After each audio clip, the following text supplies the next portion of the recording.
Si Elias JTV ay isang kilalang Pinoy reggae star na nakilala sa kanyang powerful stage presence, heartfelt lyrics, at deep connection sa kanyang audience. Ang tunay na pangalan niya ay Elias Gabonada Lintucan Jr. at nagmula sa Magpet, North Cotabato. Nag-aral siya ng criminology pero hindi niya ito tinapos para sa kanyang passion sa musika, mga tagumpay sa karera.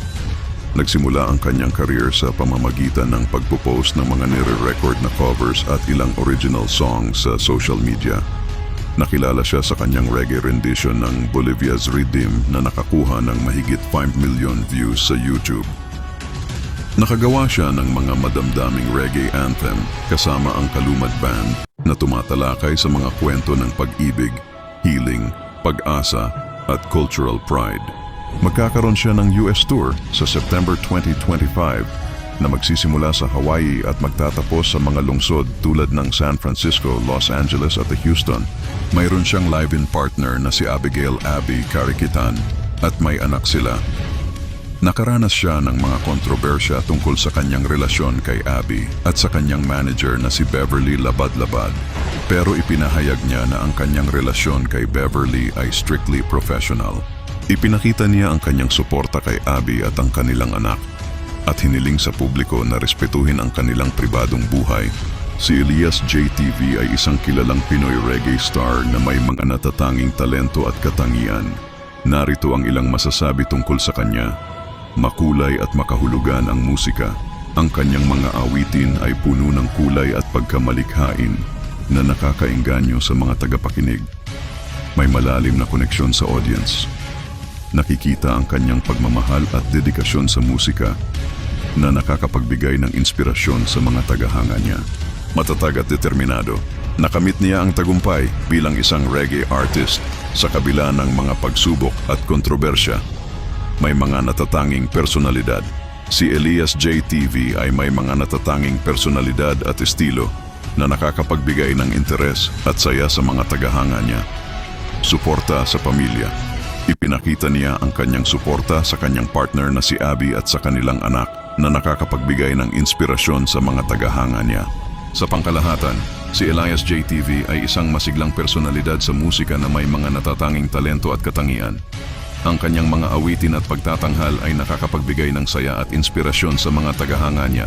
Si Elias JTV ay kasalukuyang nakakaranas ng mga isyu sa kanyang personal na buhay, partikular sa relasyon niya sa kanyang live-in partner na si Abigail Abby Cariquitan at sa kanyang business manager na si Beverly Labad-Labad.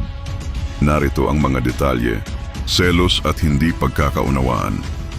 May mga paratang na si Abby ay nagsiselos kay Beverly dahil sa malapit na relasyon nito sa Elias JTV. Nagpalitan sila ng mga masasakit na salita sa social media. Pagtatanggol ni Elias, ipinagtanggol ni Elias ang kanyang partner na si Abby na aniyay palaging nasa tabi niya mula noong nagsimula pa lang siya sa kanyang career. Sinabi rin niya na ang kanyang relasyon kay Beverly ay strictly professional. Epekto sa karera. Sa kabila ng mga issue, sinabi ng mga promoter ng US tour ni Elias JTV na tuloy pa rin ang mga pagtatanghal niya sa September 2025. Ang tour ay magsisimula sa Hawaii at magtatapos sa mga lungsod tulad ng San Francisco, Los Angeles at Houston, pahayag ni Elias. Sa isang Facebook post, ipinahayag ni Elias na ang kanyang pamilya ay apektado na ng mga issue, kaya nagpasya siyang magsalita na para linawin ang mga bagay-bagay. Sinabi niya na ang gusto niya lang ay matatag na pamilya kasama si Abby at ang kanilang anak. Issue sa relasyon. May mga paratang na si Abby ay nagsiselos kay Beverly dahil sa malapit na relasyon nito sa Elias JTV na naging sanhi ng pag-aaway ng dalawa sa social media. Pagtatanggol ni Elias. Ipinagtanggol ni Elias ang kanyang partner na si Abby na aniyay palaging nasa tabi niya mula noong nagsimula pa lang siya sa kanyang career. Sinabi rin niya na ang kanyang relasyon kay Beverly ay strictly professional. Epekto sa personal na buhay.